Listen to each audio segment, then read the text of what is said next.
networks that we are effectively assisting, but of course that's not the type of movement we would love to perform, but still it's really much needed to get people to safety.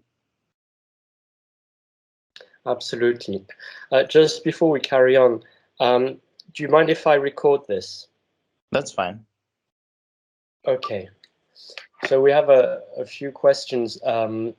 First of all, in what state is the whole system and the whole railway system in Ukraine at the moment? Has it been sabotaged? Can you use it? Obviously not as much as you would like to, but in what state is it in? Sure. We roughly still have over 90% of our network operational. So there are elements of it that are not accessible because of some damage to, say, bridges that get collapsed because of the missile attacks and or some other activities. But in most of those cases, we have some alternative routes to bring people and supplies in and out. There are a few stations or a few areas that are not accessible. The largest ones include cities of Mariupol, Kherson, Mykolaiv, Chernigiv. So effectively, these are the cities that are temporarily not under control. So we do not have a correspondence with them directly. Though for these humanitarian corridors that we hope are going to be opened soon, and actually some of them started a few days back, there are alternative routes where people get collected via buses and brought to the nearest train stations from where we pick them up. But yeah, effectively it's 5 or 6 large stations that are not accessible, and still over 90% of the network is operational. Okay. And what about Kiev? Is that still operational around Kiev? Yes, Kiev is accessible. There are, if you're talking about movement between Kiev and the West, where a majority of the, say, refugees or those people who have been evacuated are moving, pre-war, we had 2 major lines. One was going closer to Russian and Belarusian border, and another one is more inland. So the one closer to the border is not accessible because there are some areas that are not under control and there is some heavy damage. But the alternative route is operational. So that is effectively a safe line for the people moving from Kiev to the west. So basically, the more we go to the west, the more the network is safe.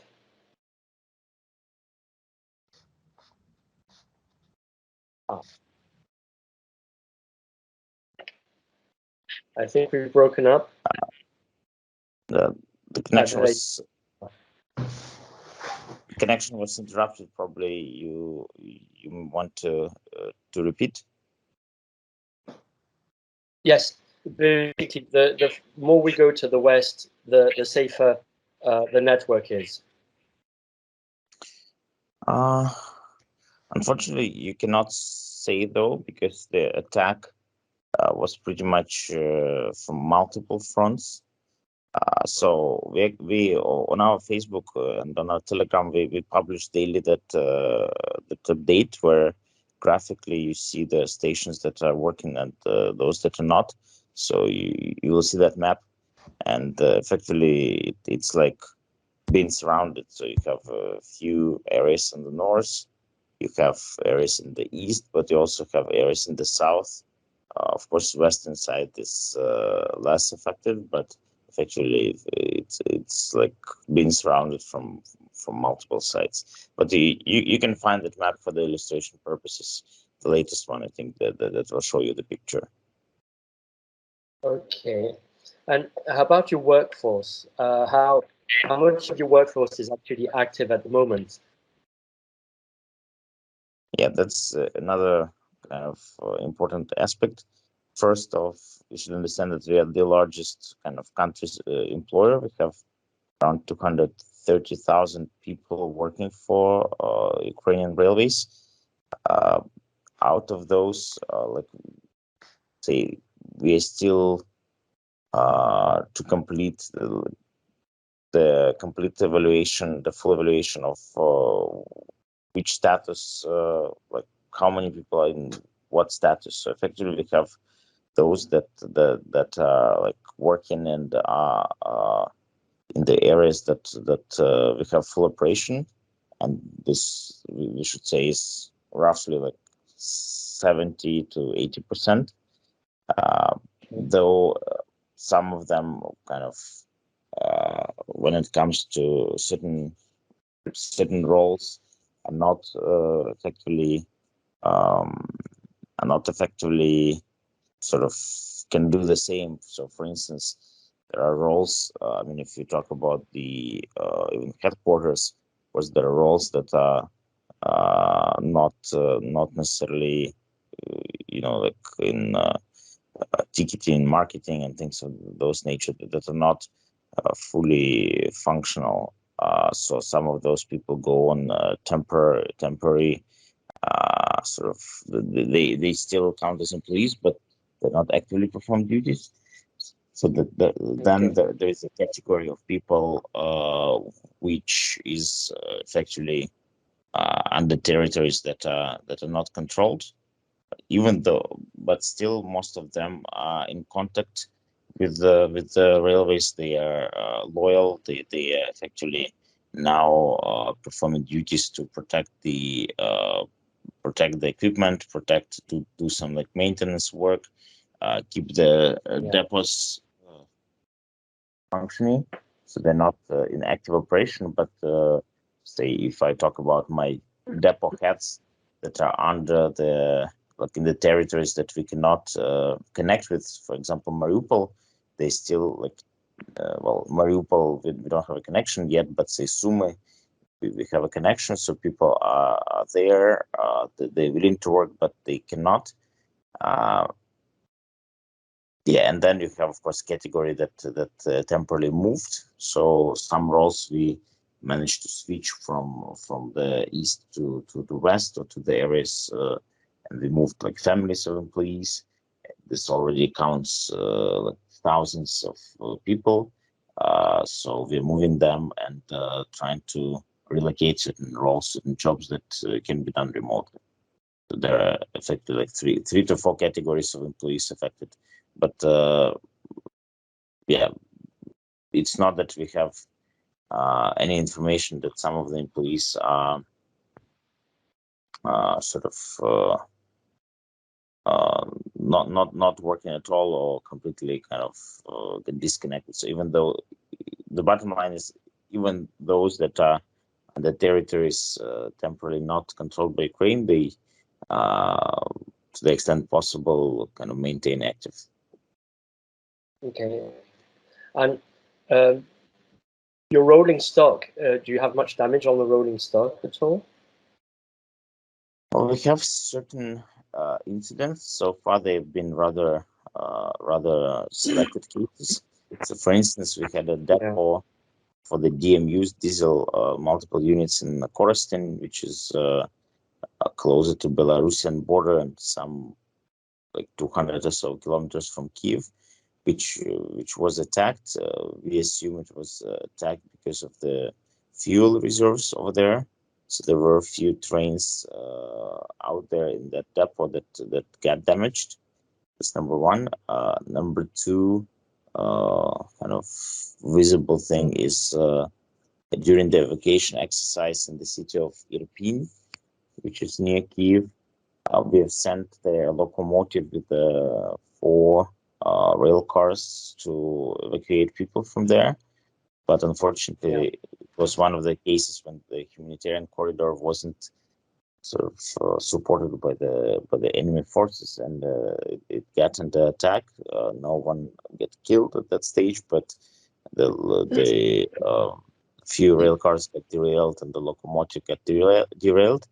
and yet we managed to send additional 2 rail cars and continue evacuation exercise. Now, if there is a ceasefire in that area, we hope to kind of bring that rolling stock back to order. And we have some of the rolling stock to the remaining. For instance, to Mariupol, we were until the very end running the evacuation program. There were 2 trains, 2 train sets waiting to bring people back, and unfortunately, the fight got sort of active in the area between city of Zaporizhia, which is a little bit north, and Mariupol, and that area got disconnected with the train sets stuck effectively in there. So basically, there are some rail cars and train sets that effectively got cut from our main network effectively. How does it actually work when you prepare a train to leave one city to go to another? Do you take a risk and say let's go, or how do you coordinate that with the military and with the information you get? Right. That's effectively what it is. It's always a tricky balancing act whether you continue the evacuation of people until the very end. And of course, if there are some areas that are under attack and there is a risk that they will be surrounded or just the rail tracks can get damaged, there's always a certain probability that the train and the crew will effectively get stuck in that area. So the number one, no matter how much you coordinate with the military, use intelligence, assess the risk that we have, you always have that risk. It's the entire country is under attack. So when we kind of discuss and we get together as a team with our security personnel, with the infrastructure guys, and make the judgment, but it can never be 100% certainty because the missiles are just hitting completely different areas, and there is a no flying of civil aircrafts in Ukraine. The airlines just completely blocked it because of that risk. We can't afford that because we still need to evacuate people. So bottom line is, yes, we do the assessment. Of course, we always put the safety of our crew first. Sometimes we have very heavy pressure from, say, local authorities to run certain evacuation route, and we even need to push back when we see the safety concerns. But it's always still taking a risk, and we really applaud the courage of our crew members, the locomotive drivers, the train attendants, the track maintenance workers who are still doing that despite those risks. What we do, and you should understand that there's already around 30 or 26 effectively rail workers who get killed and performing their jobs or outside of their job. And effectively, what we do to encourage that, we are in the front line with them, so we're not just sitting somewhere in the heavily protected shelter. So like we always moving, we keep moving, and like say the day before yesterday, we were, was it even yesterday? Sometimes lose the count of days. We were in the city of Liman, which is very like our eastern frontier, right there actually, and we arrived on the regular on the evacuation train service. So just to showcase that we are there with the crew. Of course, there are protocols also for checking the safety of rail infrastructure. As there are rail track engineers who are surveying rail tracks anyways. So if there were some reported damage, we always investigate first before sending the trains. And the third element to keep in mind, we introduced the speed limits. So we now, even though our network is capable of maximum speeds of 160 kilometers per hour, this is the max in Ukraine. At the moment, we limited it to 60 kilometers in the areas more heavily affected and 80 kilometers in the areas less affected, which of course complicates the scheduling and somewhat makes it more complex, but reduces certain risks. How many people have you actually evacuated since the beginning? Well, by the morning of today, of Friday, we expect to reach 2 million target, because we'll have the well, number one, you should understand that the figures a little bit of approximation. Why? Because we are running now trains at 4 to 5 times the normal capacity, and we've cancelled a normal ticketing system, so we effectively kind of putting as many people on the trains as physically as it is, safely, even though it's also a bit of a compromise in safety. So it's always a bit of approximation, but as per all our counts, we're gonna hit 2 million mark sometime by this morning. So when we get this count, so you can talk about 2 million people evacuated as of Friday, March 11th. That's pretty much one-way journey. So if you run trains on 300, 400 utilization, what we call the capacity utilization westward, then we have backward only like 10 to 20%, which we compensate with a lot of humanitarian aid being loaded onto our trains. I see. And with all the we hear here, the news that we have is that despite the nuclear stations being protected, there are power cuts, there's electricity shortages.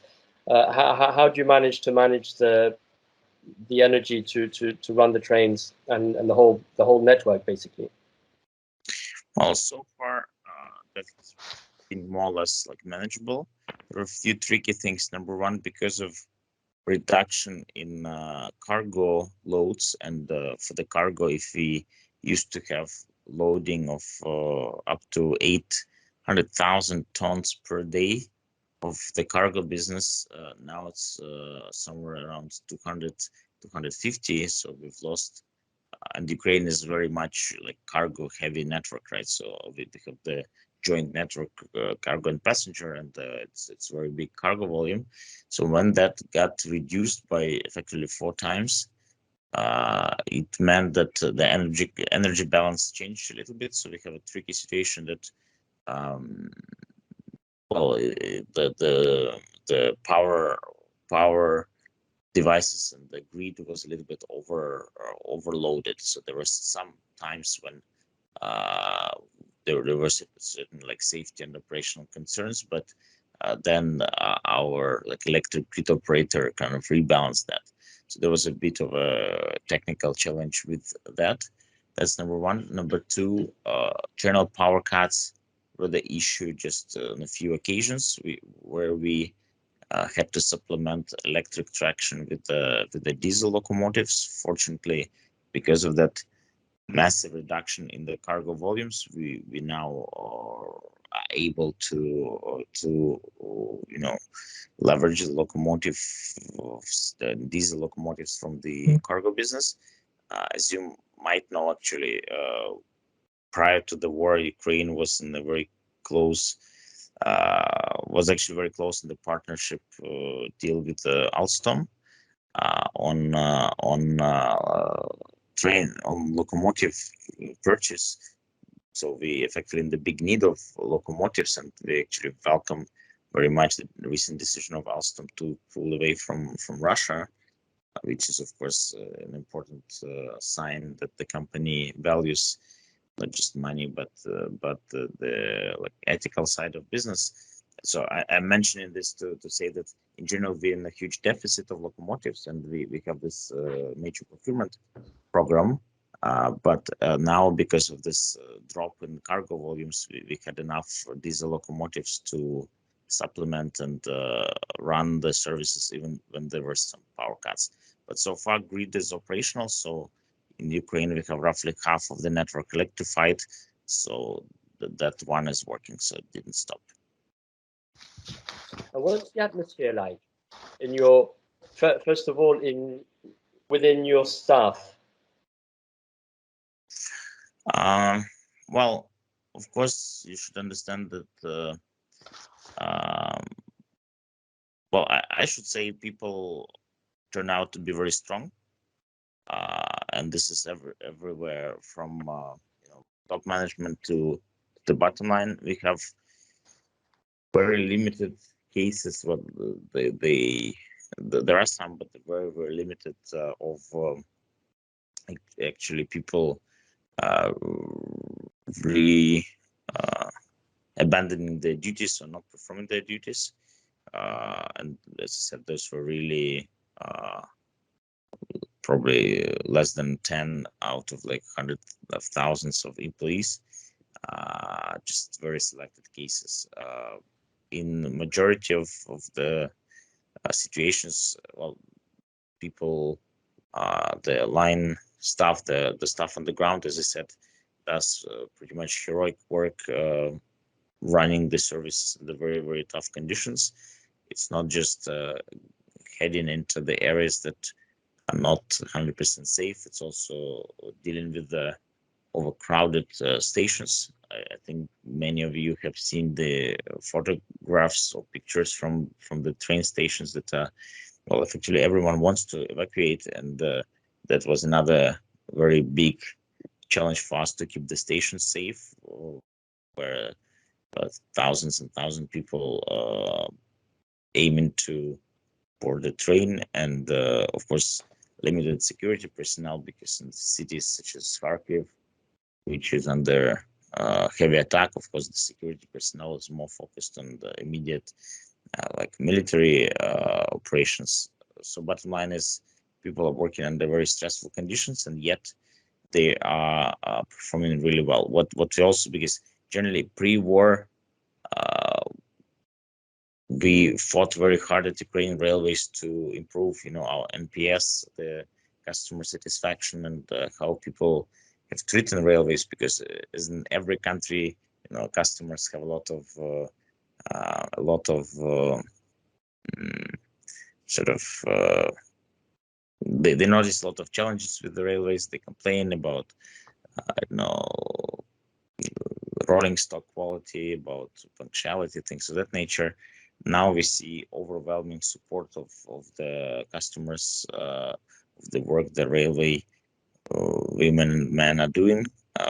Even though we ran services, we made all the evacuation services free for the customers, canceled normal ticketing, even though many customers say, we want to donate, we want to somehow support the employees of the railway system. And as I said, there is overwhelming support of the customers. Even the conditions of the transportation are pretty tough at the moment with this overcrowded trains and stations. And people, our employees, they feel that support, and I believe this is one of the kind of things that drives the energy and keeps them running. We also introduced, I imagine that one thing to add, we've introduced several kind of motivational programs for the staff. One is called the immediate translation would be Iron Heroes, because we talk about iron fleet, in a sense, there are iron rail tracks and things like that. So talking about the strengths of people, and we reward pretty much on the daily basis, award the employees who are doing some outstanding work in such circumstances.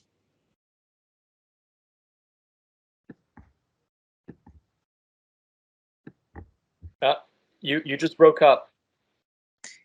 Yeah, the last thing I mentioned, that to support that morale, we've introduced the reward system. So every day, pretty much, we select up to 10 employees who have done some outstanding job, either the train driver who went to the very risky area, or train attendant, or some depot manager So we try to keep that morale high with the rewards of this kind as well. And how about you as a manager? I mean, it must be incredibly challenging and completely crazy to motivate people you can't always get in contact with, or you can't see, you can't really speak to. How do you manage to still manage all the network and all the staff? Well, few points on that. Number one is finding the balance between like keeping business as usual, sort of being stationed in one place, running meetings, reports, processes on one side, and another side being on the move, because we decided that in the situation like this is very important to actually show up next to people, to do some town halls, and standing like next to them in both like in the middle of the overcrowded train station, helping to navigate the crowds, or say at the depot where some like maintenance work is being done. So that was a challenge, because of course traveling now across the country, also just physical limitations of the connectivity don't have good reception to run the business. But so we try to find that balance. That's number one. Number two is what like we started like we empowered our regional teams more. We have 6 regional heads and like a lot of depot heads. I should say, even pre-war times, we probably more focused on like centralization of functions and things of that nature. Now we realize that in the situation where you need to act fast and you need to sort of make a lot of local decisions based on the situation, we really empowered more our regional guys, and that effectively works well, because they all kind of feel that responsibility and support each other, because some areas like very close to very heavily attacked, so that thing worked well. But third thing is, of course, dealing with uncertainty and very fluctuating situations. So I'll give you one example of management challenge, like scheduling. If we were to approve the schedule, the traffic plan for the entire year prior to that, and the system was in balance. Now we effectively do it on the daily basis, so we have to investigate what is the expected load of customers, what are the changes to infrastructure, and where we can go, where we cannot, and somehow come up with the traffic plan on the daily basis, which is of course a bit of a nightmare for the team that used to do it once per year. But I think on the positive side, this is definitely the most kind of the toughest possible training and the challenge for every professional in the company. So I think we're trying to find the positives in it, and everyone sees it as a huge professional challenge, but takes it as it is. And of course, in the countries that is at war, you always can think that those defenders who are actually somewhere outside, in front of the enemy forces, they always have a toughest. The challenge that they face is anyways tougher. So it always motivates you to do best at your civil job, because you know that the guys who are putting their lives at risk every day. Anyways, I imagine there's no preparation for war. Yeah, it's not that. It's something that you. I think improvisation is. Anyways, there was. Guys, may I disconnect just for 1 minute and then get back online? Back online for the last 2 questions. Can you hear me? Yes, just 1 minute. Sure. Because of the battery. Yeah, I'm running out of battery. Can you tell us a little bit about yourself personally? How I mean, you look really young.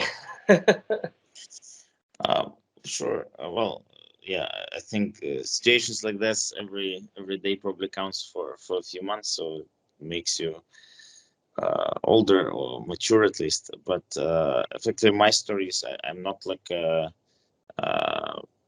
sixth generation railwayman. My story is a bit different. Obviously Ukrainian, born and raised in Ukraine. I went on a Fulbright scholarship to study in the US. Major in finance, and then I worked for around like 7 years in logistics in Deutsche Post DHL Group, one of the largest global logistics firm in Americas and in Asia. And then 2016 in Ukraine there was an open call for Ukrainians to those Ukrainians who worked for overseas for major international companies to come back and help in transformation of the state-owned enterprises, because as in France and as many other countries, we went through this reform of bringing state companies to to more professionally like business entities. So I first started in 2016 with Ukrainian Postal Services, which is another second largest effectively employer in the country, also wide network, and we've done a lot of customer oriented transformations over there.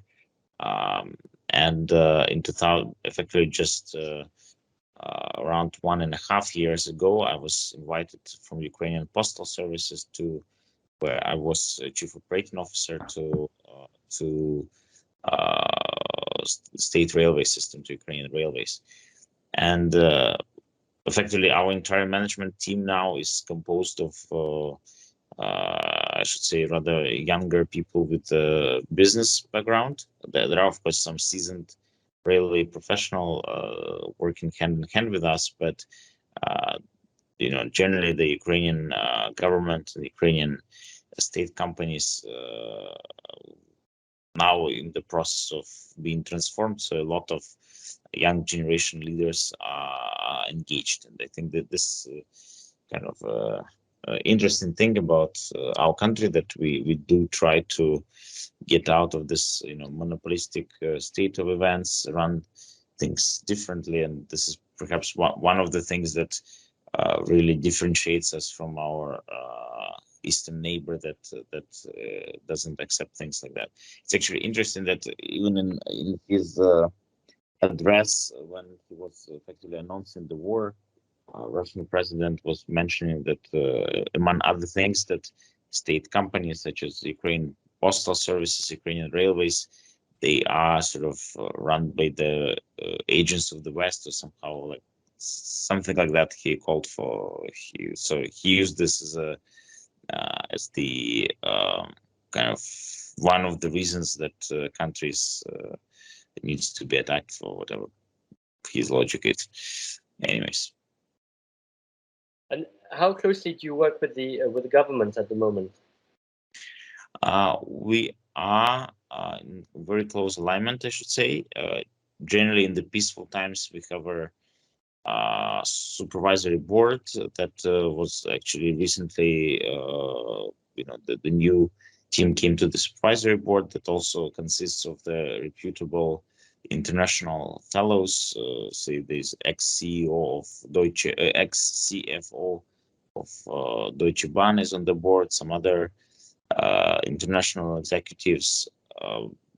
At the times like this, we still are in close contact with the supervisory board, but due to practical reasons of the very fast decision making, we also closely engage with the Minister of Infrastructure, because it's also in coordination about different other infrastructure elements. So, for example, in moving humanitarian aid, we of course in the close alignment with the team running road network and coordinating traffic via different modes. Or, for example, recently we opened a new evacuation route, which is multimodal one, where we bring people to the southern city of Ismail via rail, and then they travel by boat over the Danube River up to Romania. So, there's a close collaboration with different infrastructure verticals. And you also have close relationships with like the Polish networks. Yeah, we really praise that partnership. Just to give you an example, on the very first day of the war, one of the kind of first practical decisions in the meetings we had was with the Polish Minister of Infrastructure and with the Polish network operator and the PKP as the passenger operator. So because we have a number of people, if in the pre-war times we only had, say, below 1,000 people traveling daily between Poland, crossing Ukraine-Poland border. Now we have 20,000, 25,000 per day. So it's a dramatic increase. So what our Polish friends did, they allowed some of our rolling stock, because we have a wide gauge network, to get into Poland, not just the rolling stock that was used before and that was registered, but for different other EMUs. Hello? Yep, it broke up again. Yeah, so our Polish friends were very helpful accommodating different rolling stock, also simplified some of the customs procedures. And indeed, we managed to increase a lot the capacity, which allows now to, as I said, transport effectively 20 times more people per day on this corridor than it was before the war. Okay. And on a more personal... But international collaboration is another good example. Very recent, our Italian friends are donating or giving us, for the time being, the special medical trained hospital that is going to be deployed at the western border, and will be able to transport wounded people safe for the treatment in Europe. So it's a very sophisticated piece of equipment, which hopefully gonna help save lives of Ukrainians. That's fantastic. And on a more personal note, how are you coping? Well, to be honest, there was not enough kind of time to reflect, if you will. So it's just daily 18 to 19 hour shifts. First days, we're constantly on the road. So I left my home actually on the night of the attack, and I never returned. So effectively, because we were expecting something like this happening, even though not at such a scale, my kind of emergency bag was packed already.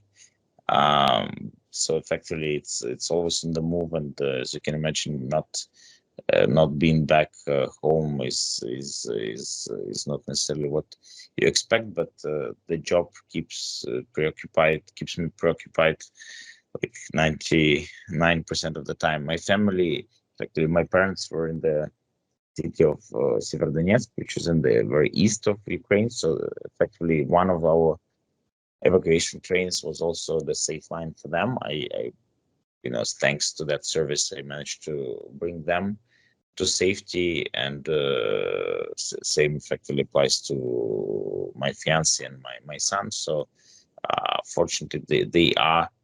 I managed to, thanks to the rail services, also bring them to safety, which allows me to focus mostly on what we're doing. But again, when I know that the train driver putting everything at risk every day to help people, of course, that makes me motivated to do my job, because it's not just everyone in the company does so. Absolutely. Now, when did you feel that this was going to happen? I imagine a few months before. Well, to me, it was always surreal, to be honest, Yeah. because we have such an ambitious, peaceful plans for this year. We have a major like contracts for the rolling stock renewal. We have, say, our new mobile app and the developments until the very last day. I was, not feeling that it was real, and was fully focused on the, let's call it, peaceful activities. But of course, as a responsible management, we didn't disregard the risks. We put together a lot of kind of emergency plans, but probably still not expecting such a large scale, say, invasion, and that. So our plans were rather kind of in preparation for some limited network. Well, to the activities in certain limited geography. But anyways, so we were, until the very last day, I didn't think it was real, but we did quite a lot in preparation for that. And as I said, even my emergency bag was packed. But I think only very last few days, it was kind of getting from different sources that they're close to that overwhelming attack. But still, up until the moment that at 5 a.m. I was woken up to this news, I doubted that something like that could happen. Just unbelievable, and still feels surreal. I can imagine. Seeing that you only have 5 hours of sleep a day, we'll let you go to sleep. That's fine. Still have a few phone calls to make, but thanks for your interest, and thanks for your professional questions. If anything, feel free to follow up. Sorry. And thank you. One precision, please. How old are you? I'm 36. Okay, and just one last questions. Would you like to add some things which seems you important? A message, for example? Yeah, but I understand your audience is the professionals in the rail industry. Is that correct? Not only. Everybody who, we have different magazines that cover the whole range of railways, from travel to technicality. Anyways, probably two things that I want to mention. That well, number one, I'm optimist in general, so I and a lot of people in our team already, in the little breaks between dealing with the current crisis, think of what's next. And we believe the next chapter will be rebuilding and coming back to the prosperous Ukraine, where rail network will play a huge role. Also, we strongly kind of believe in